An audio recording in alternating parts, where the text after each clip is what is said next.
Cristo para todos. Amém? Seja muito bem-vindo na casa do Pai. Fique à vontade. Que o Senhor ele continue te abençoando. Continue fazendo com que a sua vida ela venha prosperar diante dele em todos os sentidos. Amém? Antes, deixa a sua Bíblia aberta no livro de Atos, no capítulo 21. Atos, capítulo 21.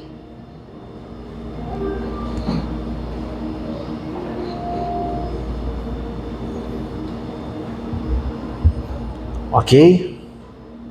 Deixa aberto aí, tá? Vai ser o versículo 1. Deixa eu te trazer a memória aqui e a atenção para algo que eu vou falar para você agora aqui.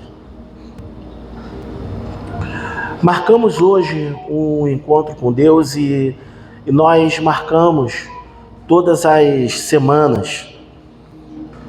Obrigado, Chiquinho. Valeu, obrigado. E marcamos todas as semanas 18 horas. Às 6 horas nós marcamos aqui com o Senhor. E eu quero te pedir para que você venha colocar agora, nesse momento, a tua memória em Deus, a tua mente em Deus.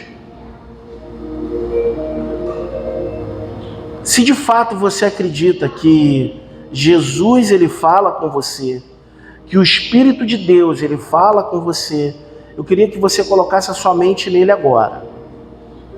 E que não fosse para você mais uma pregação, mas que você pudesse entender que o Senhor quer falar contigo, que o Pai quer falar contigo, que o Espírito Santo quer falar com você agora. Por que eu estou te falando isso? Porque às vezes nos vem ministrações em cima de ministrações, em cima de ministrações, mas nós não mudamos. Então, se você acredita de verdade que o Pai está falando com você, eu quero te pedir que você leve de fato o que nós vamos ministrar aqui agora para casa e fala assim, cara, eu vou mudar o meu estilo de vida. Eu vou mudar o meu comportamento, vou mudar a minha mentalidade. Eu vou deixar Jesus me transformar. Porque o que eu vou falar com você agora, eu creio que é extremamente importante para que nós venhamos ter um entendimento do que é o Senhor falando conosco. Nós temos o costume de dizer assim, por exemplo, Deus está falando comigo. Nós temos esse costume, Deus está falando comigo, mas eu não sei se eu vou fazer isso não. Deus está falando comigo, mas eu não sei se é isso mesmo. Ué, meu irmão, se é Deus falando contigo, como nós podemos pensar que nós temos o direito de, eu não sei se vou fazer isso ou não? Quando nós, que somos pais sobre essa terra, pai, mãe, falamos com os nossos filhos, olha, faça isso, o que a gente espera? Que ele obedeça. Então, se você fala que Deus está falando contigo, mas não obedece, estamos em pecado.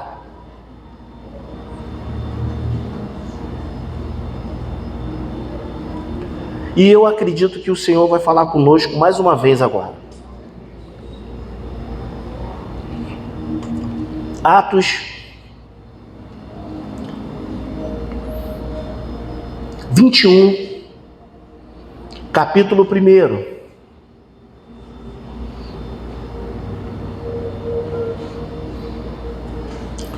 Separando-nos deles, navegamos e fomos correndo caminho direito a Cós. E no dia seguinte a Rhodes, de onde passamos a Pátara. E achando um navio que ia para a Fenícia, embarcamos nele e partimos. Indo já à vista de Chipre, deixando à esquerda, navegamos para a Síria e chegamos a Tiro, porque o navio havia de ser descarregado ali. E ficamos ali 7 dias, pois achamos discípulos, e eles pelo Espírito diziam a Paulo que não subissem a Jerusalém. E guardem isso, e ele pelo Espírito, e eles pelo Espírito, e esse Espírito de E maiúsculo, que significa que o Espírito Santo estava falando com eles. Guarda isso. E havendo passado ali aqueles dias, saímos e seguimos nosso caminho, acompanhando-nos todos com suas mulheres e filhos, até fora da cidade. E postos de joelho na praia, oramos. E despedindo-nos uns dos outros, subimos ao navio, e eles voltaram para suas casas. E nós, concluída a navegação de Tiro, viemos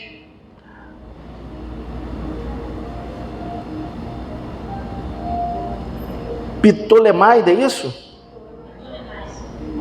É isso mesmo, pensei que estava errado. E havendo saudados, os irmãos, ficamos ali com eles um dia. E no dia seguinte, partindo dali, Paulo e nós, que com ele estávamos, chegamos a Cesareia. E entrando em casa de Filipe, o evangelista, que era um dos sete diáconos, ficamos com ele, e tinha o Filipe, 4 filhas, e ele deixa claro aqui que as filhas eram virgens e profetizavam, as filhas de Filipe. Dá-se a entender, por ele dar essa ênfase, que as meninas escolheram literalmente esse estilo de vida. E demorando-nos ali por muitos dias, chegou da Judéia um profeta, por nome Ágabo. E vindo ter conosco, tomou o cinto de Paulo, e atando-se os seus próprios pés e mãos, disse: isto diz o Espírito Santo, assim irão atar os judeus em Jerusalém o homem de quem é este cinto, e o entregarão nas mãos dos gentios. E ouvindo nós isto, quer dizer, aqueles que estavam com Paulo, que estava com Lucas, e ouvindo nós isto, rogamo-lhes, tanto nós como os que eram daquele lugar, todos que estavam ali em volta, que não subisse a Jerusalém. Falavam para Paulo, não vai. Mas Paulo respondeu: que fazeis vós, chorando e magoando-me o coração? Porque eu estou pronto, não só a ser ligado, mas ainda a morrer em Jerusalém, pelo nome do Senhor Jesus. E como não podíamos convencê-lo, nós aquietamos dizendo: faça-se a vontade do Senhor. E depois daqueles dias, havendo feito os nossos preparativos, subimos a Jerusalém. Até aqui.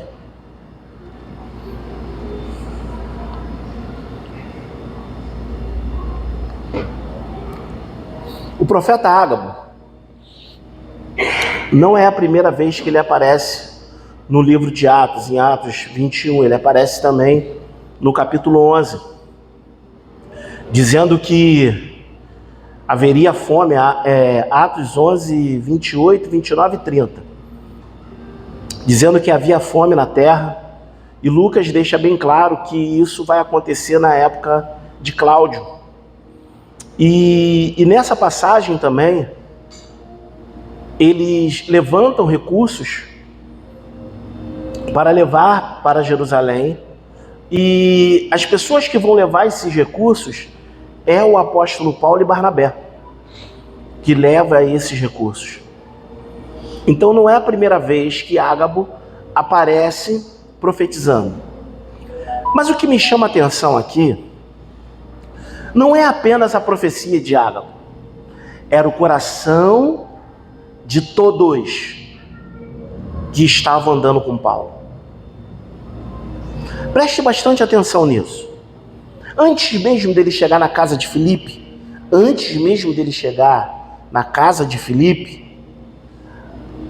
aqueles discípulos, homens e mulheres de Deus que estavam andando com Paulo, usados pelo Espírito Santo,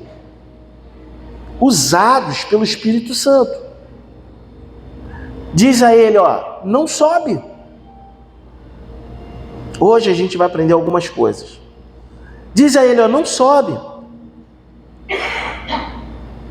Vai ter problema. Vão prender você. E mais acima, não contente com isso, Ágabo, um profeta, chega para ele e encena: assim farão com o dono desse cinto. E prende, ele mesmo se prende, e todos que estão em volta começam a chorar e a clamar, pedindo a Paulo, pelo Espírito, que não viesse subir para Jerusalém. Vamos entender isso. Eu quero ser mais profundo e enfático. Quem tem um cinto aí? Ninguém tem cinto? O Tony tem um. Quem tem outro? Ninguém usa. Olha lá outro lá. Sabia lá, tem dois. Everton, aproveita e vem para cá com o teu cinto. Você sempre é o nosso ator. Chega aí com o teu cinto. Vem para cá, por favor. Aí o pastor Tony vai ajudar a gente. Chega aí, Toninho, com o teu cinto. Chega aí. Vamos ficar de frente para lá. O Everton, ele não vai conseguir se prender da maneira que vai. Ou consegue, né? Prende as mãos dele aqui, Toninho. Prende aí. Mão e perna. Tá fazendo o papel principal. Vai, Ágabo. Perna também? Isso. Tá bom. Tá ótimo. Perna também.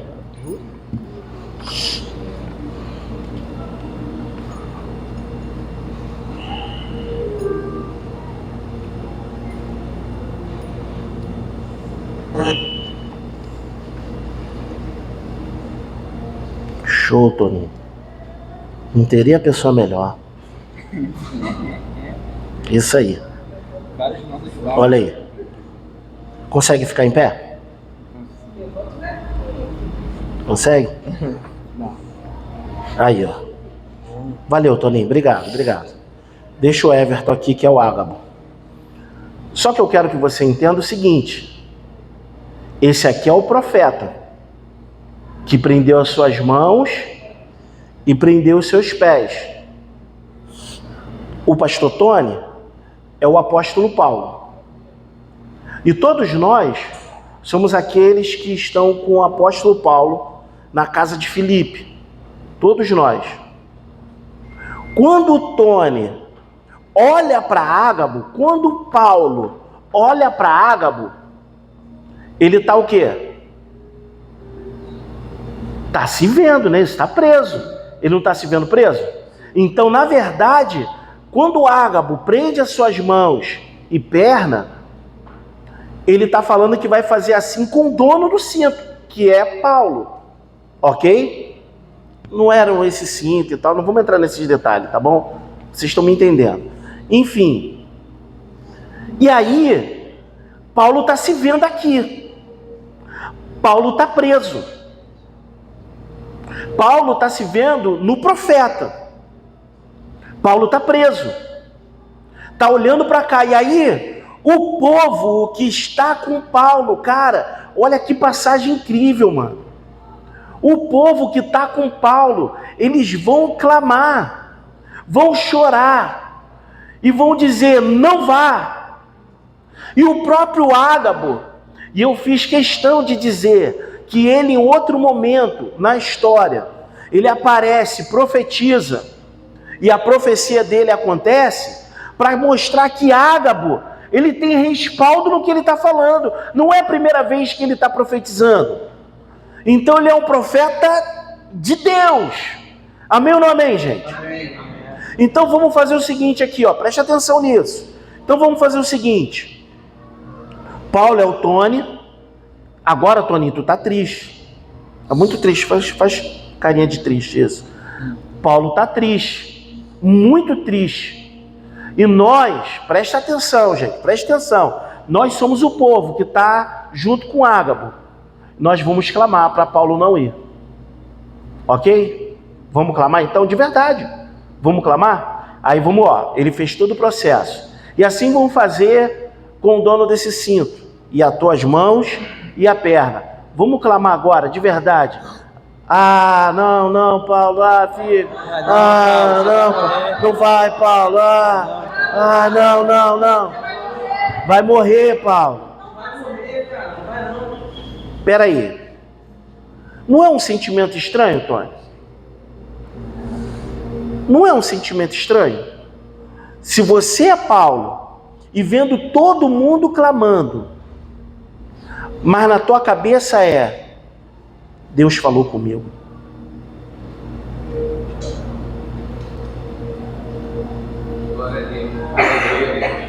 Tira aqui, Tony, por favor. Mas na cabeça de Paulo é, Deus falou comigo. E agora? O que eu faço com isso?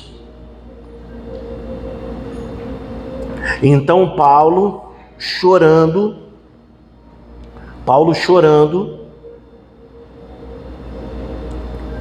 sentindo-se magoado, é o que a Bíblia diz, que ele fica magoado, porque os que estão com ele, na sua grande maioria, sabem muito bem o que Deus tem falado com Paulo. Na sua grande maioria, ele fala, por que fazem isso comigo? Chorando e magoando meu coração. Por que fazem isso comigo? Por que me deixam nesse estado? Se é Deus que está falando comigo. Mas também é Deus falando com eles. Com cada um deles. Mas aí que está um dos grandes segredos da profecia. Vamos abrir um link aqui. Porque esse não é o foco, ok? Toda vez que eu abro o link é para exemplificar. Vamos abrir um link. Toda vez que Deus fala com um profeta, com um homem de Deus, com um profeta, nem sempre Deus está falando para mudar a direção. Às vezes Deus está falando porque Ele só está falando contigo. Às vezes Deus está falando para que você possa falar com uma pessoa. Às vezes o Senhor está falando simplesmente para que você possa orar pelaquela pessoa.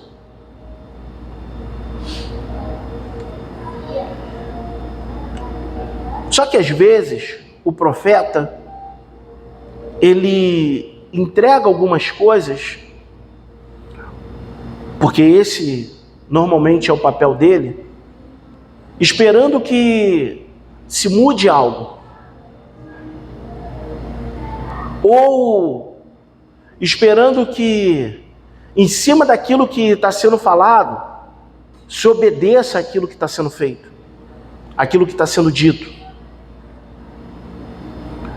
Mas o problema é que eu tenho uma palavra.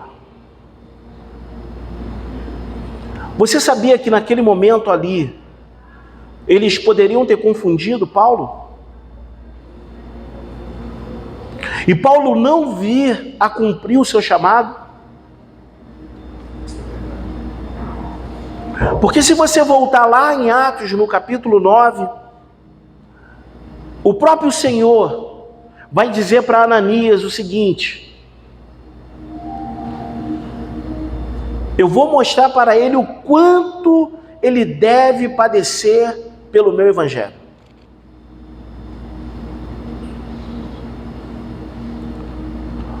Mais à frente, em Atos, no capítulo 26, o apóstolo Paulo, já diante de Agripa, Festo e Berenice, e ele está ali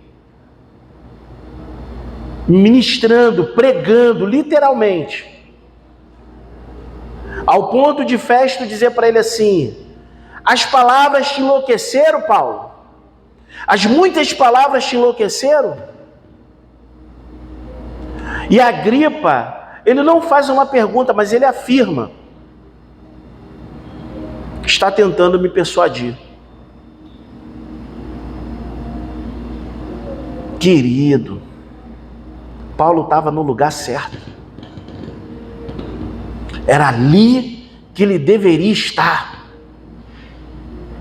Era exatamente naquele lugar, preso, acorrentado.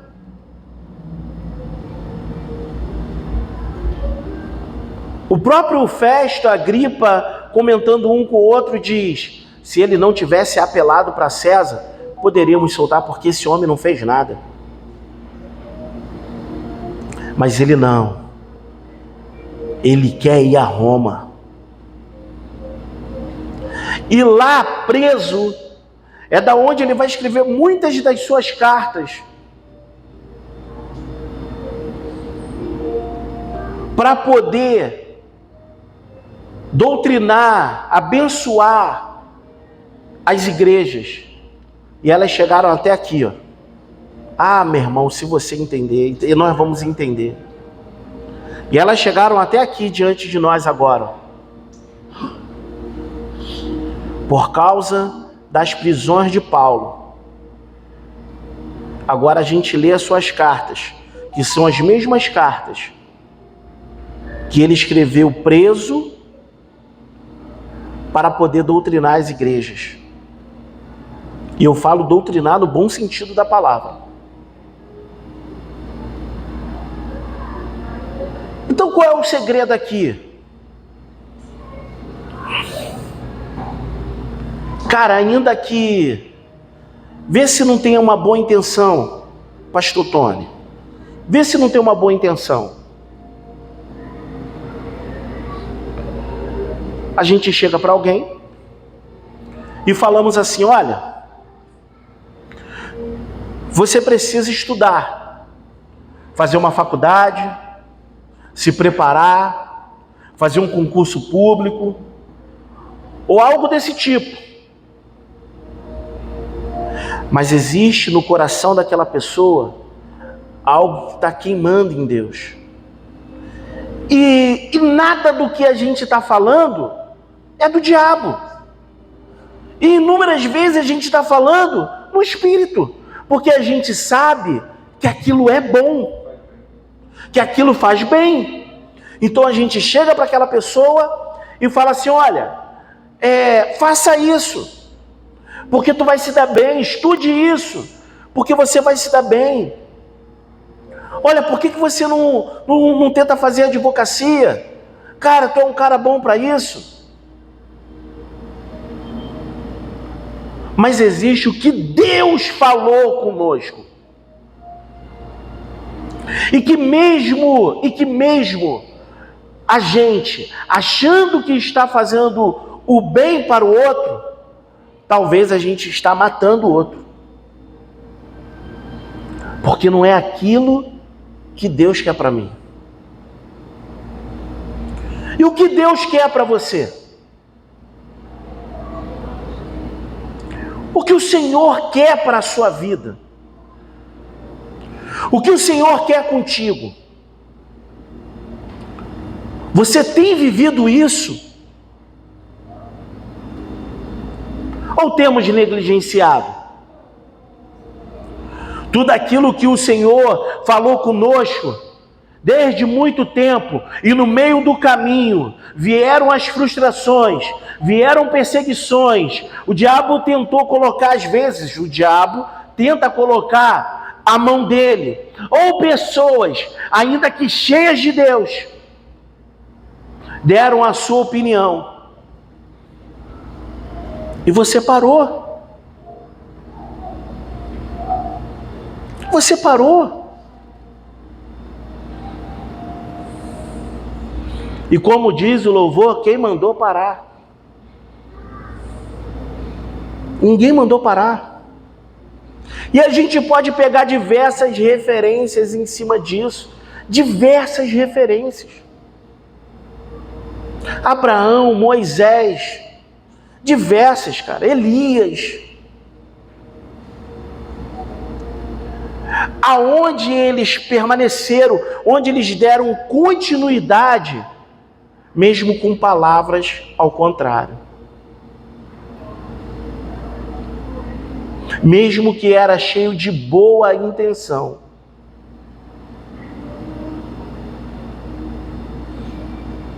Mesmo que estava naquele momento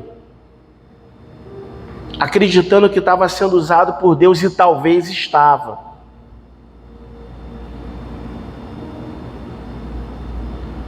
Mas não é porque nós, mesmo que ainda temos Deus sobre nossa vida, e nós temos, que a gente pode definir em relação à vida do outro. Nem tudo é faculdade. Nem tudo é concurso. Nem tudo tem a ver de eu sair do lugar e ir para outro. Então o que tem a ver, pastor? O que Deus está falando contigo. O que Deus está falando contigo. O que o Senhor está falando contigo. A maioria dos testemunhos de pessoas que são pastores de um ministério vai dizer da seguinte forma: cara, eu não queria estar lá. A maioria, a grande maioria. Acredite, comigo também não é diferente. É muito mais fácil você governar somente a sua vida, sua família, e seguir em paz.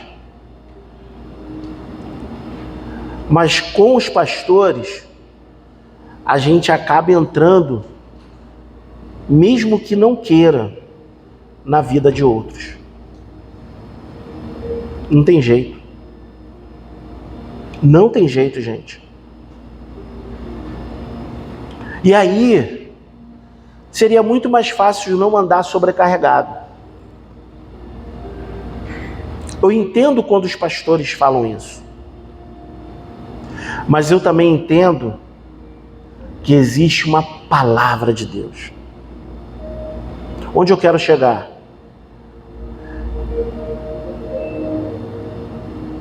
Vou falar uma palavra aqui que talvez seja muito dura, mas é verdade.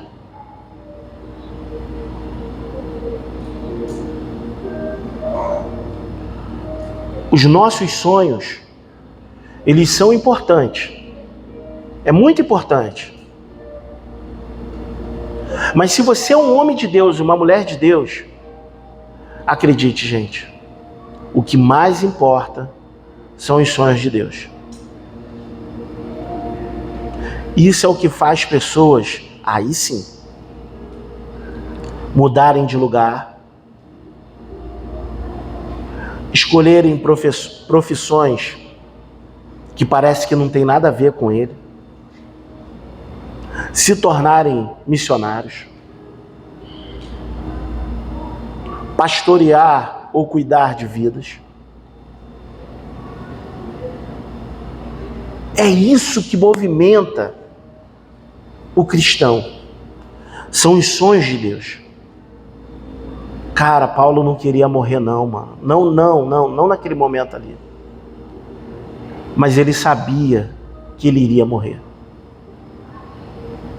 Ele sabia que ele iria ser preso e iria morrer. Não é à toa que ele vai dizer que combateu o bom combate, encerrou a carreira e guardou a fé. A maioria dos teólogos vão dizer que ele está falando isso a ponto de ser decapitado.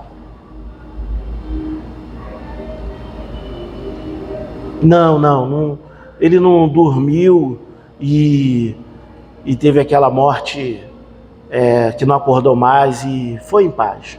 Não, ele foi decapitado. Por amor de Deus. Por amor a Deus, ele foi decapitado. Não, nem todo mundo vai fazer o que quer, irmão.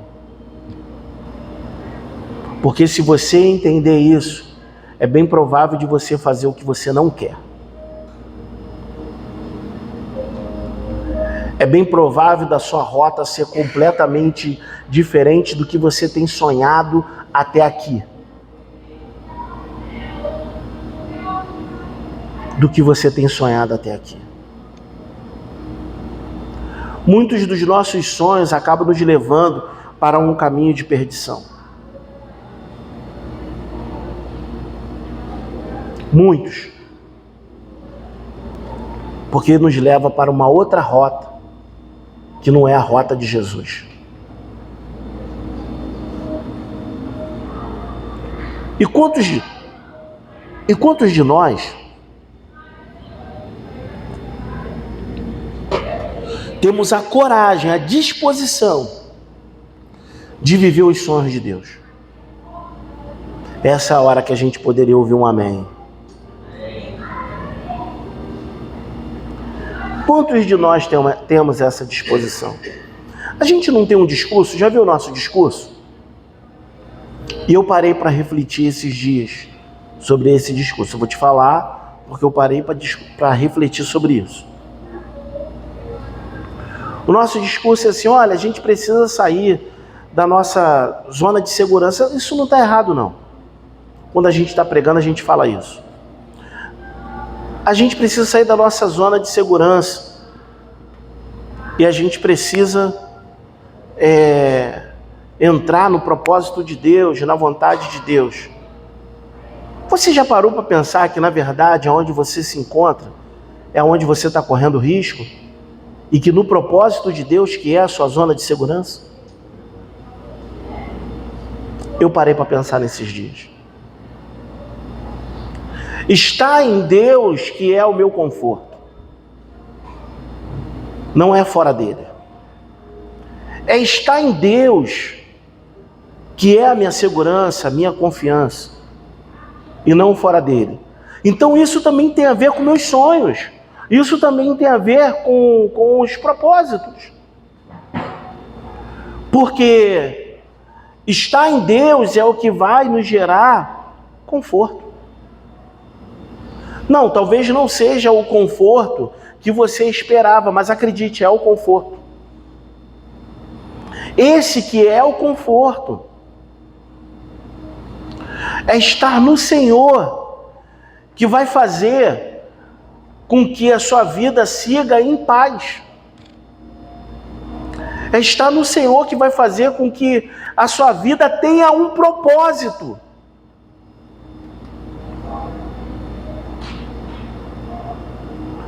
Posso eu ser muito bem sucedido. Ninguém está falando que a gente tem que andar em miséria ou pobreza. Não é isso. Você pode ser muito bem sucedido, mas vivendo os sonhos de Deus. O propósito de Deus. O que o Senhor tem falado no teu coração. Ainda que eu te motive por eu ser professor e venha te motivar que você tem que estudar, não. Talvez você só quer empresariar e você vai ter que estudar outra coisa. Você não vai fazer faculdade, ou vai fazer, mas vai fazer numa área que é a sua área, ou não vai fazer nenhuma delas, porque tu é empresário, cara. Porque tu é empresário.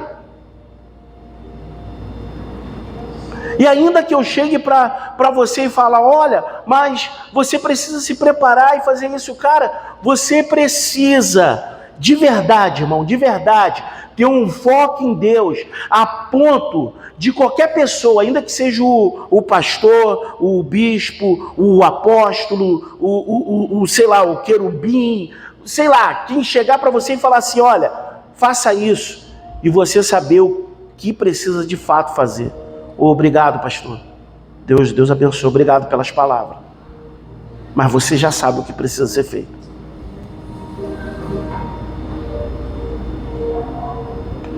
Você já sabe o que precisa ser feito. Acredite, eu não quero centralizar as coisas em mim e dizer, olha, eu tenho a palavra para a tua vida. Só tem um que tem a palavra para nossas vidas, irmão. Ele se chama Jesus. Agora, óbvio, se você não tem essa comunhão com o Pai, você não vai entender nunca isso. Você vai estar vivendo os teus sonhos achando que está vivendo os sonhos de Deus. E aí a gente consegue provar isso. A gente consegue provar isso. Vai depender do estilo de vida que você está levando. Como eu vi ontem, né, a Aline falando, até falei com o Rafa, estava lá também, o Miguel, e a gente não é bobo, comemos junto com as mulheres.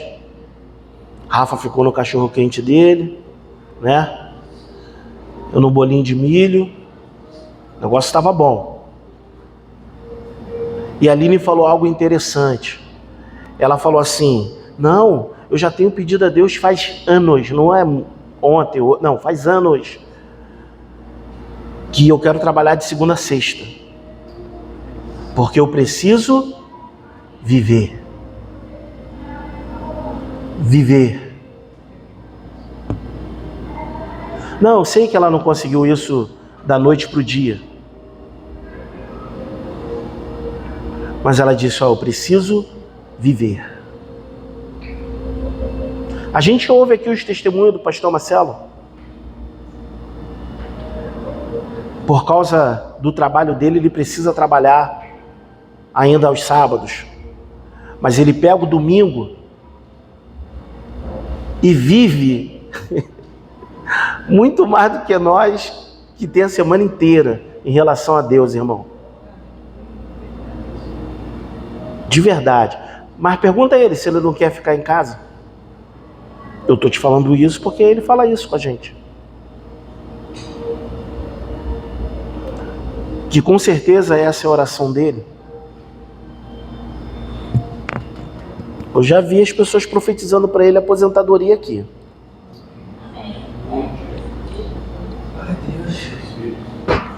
Eu creio.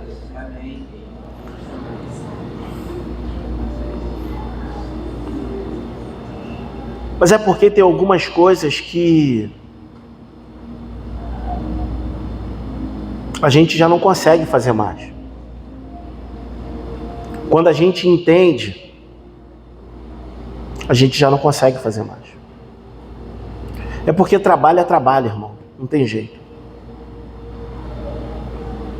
Mas o segredo, e o maior segredo é esse. Senhor, eu não quero mais isso não. Me ajuda nisso aqui, Pai.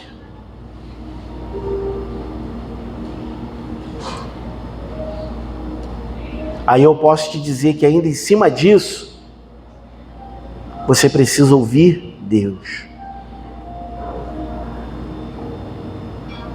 Porque seria muito fácil eu chegar, por exemplo, para o pastor Marcelo e falar: cara, tu precisa sair daí.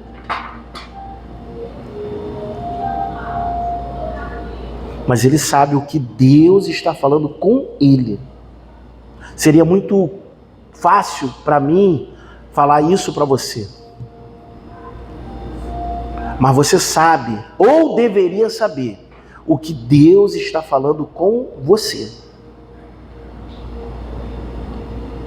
Nós somos só conselheiros, querido. Orientamos. Mas a palavra final, ela continua vindo de Jesus. Pode se levantar um monte de ágabos e discípulos cheios de Deus, mas eu tenho uma palavra.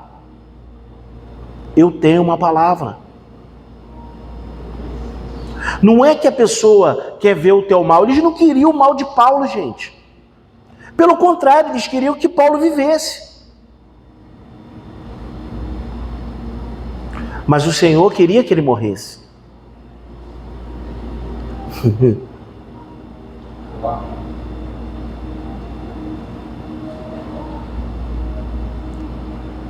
Existem coisas que, quando a gente começa a obedecer o Pai, que não tem para onde a gente correr, cara. Não tem. Eu já preguei uma vez há muitos anos atrás, falando que, às vezes, fazer a vontade de Deus nos faz sofrer.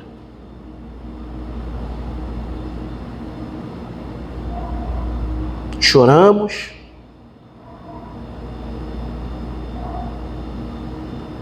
passamos por circunstâncias completamente complicadas. Hoje eu estava ouvindo um testemunho, hoje mesmo, um camarada que se chama Carlinhos Senegal, é um missionário. Se você procurar lá no podcast do Jesus Cup, você vai conseguir assistir o testemunho dele. Empresário, esposa concursada, gerente de banco. Mas Deus, Everton, disse a eles: vá para o Senegal. E agora? E agora? E não é Carlinhos vai para o Senegal, é família vai para o Senegal. E agora? Aí ele se vê abandonando tudo e indo para o Senegal. Ele vai dizer que vai ser o melhor tempo da vida dele. Passar 8 anos no Senegal.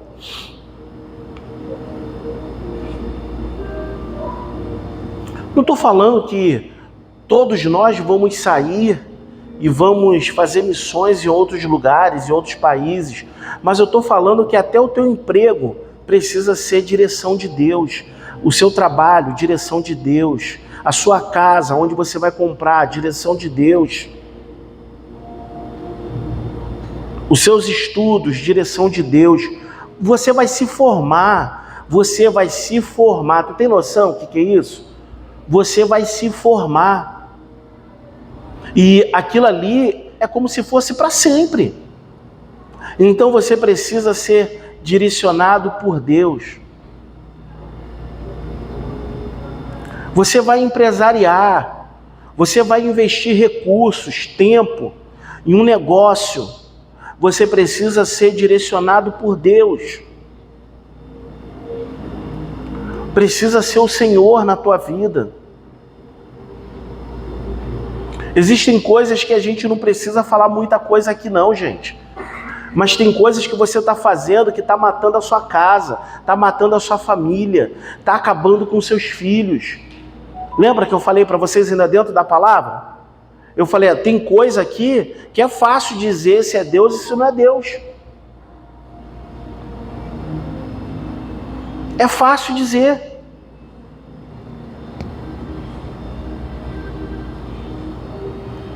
Então existem coisas que não dá mais, existem coisas que não tem como. Que nós precisamos ouvir o Pai, ouvir a Deus. Porque quando nós tomamos uma decisão, e eu digo isso até mesmo como pai, envolve toda a família.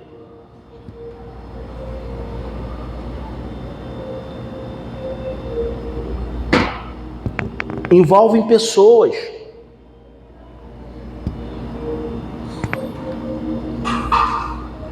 Existem homens e mulheres, meu irmão.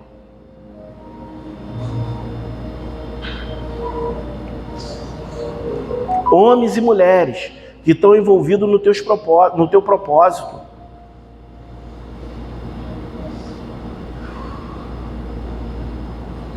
E que precisamos ouvir Deus. Só isso.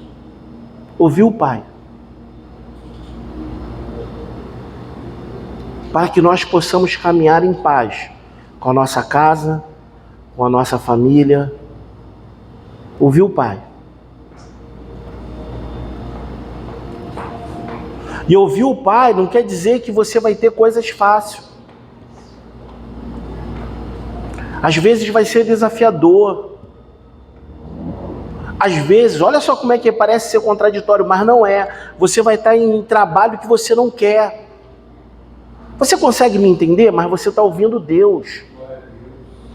Talvez você está trabalhando de domingo a domingo, mas você está ouvindo Deus.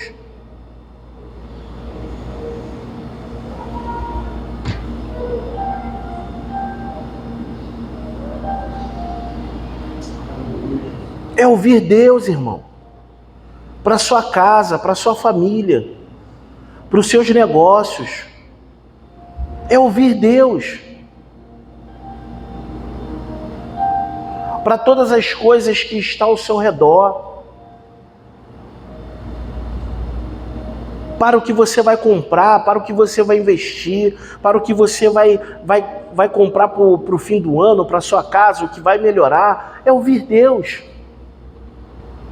Porque às vezes a gente vai fazer algo que está ultrapassando o limite, que não dá para poder chegar junto naquilo ali, porque a gente não vai conseguir pagar aquilo. É ouvir Deus.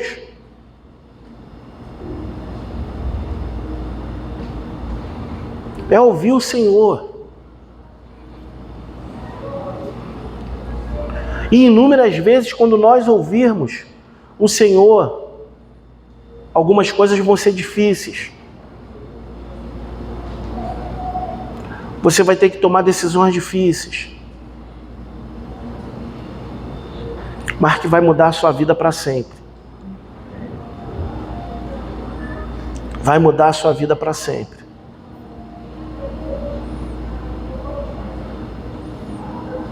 Querido, se o Senhor ele chega para mim hoje e fala: Wagner, eu quero você e a sua casa fazendo isso aqui. Meu irmão, a gente vai trabalhar aqui com os pastores, alguém vai continuar dando sentido. Eu abraço, gente. Igreja não é status. Ser pastor não é status. Trabalhar com tal área ou em tal função não é status. Eu sou um homem de Deus. Você é um homem de Deus, é uma mulher de Deus. Então você precisa ouvir o que Ele está falando contigo.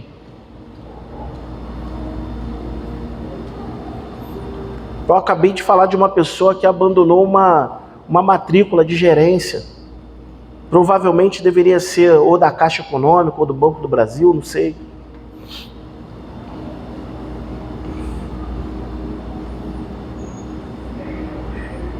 Um cara que abriu mão de um negócio. E interessante, cara, depois assista isso, que o negócio dele não parava de prosperar. Dobrou o que ele ganhava. E Deus está falando com ele: abre mão. O que Deus está falando contigo aí? Isso é muito sério para nossas vidas. Deixa eu orar com você. Vamos ficar de pé.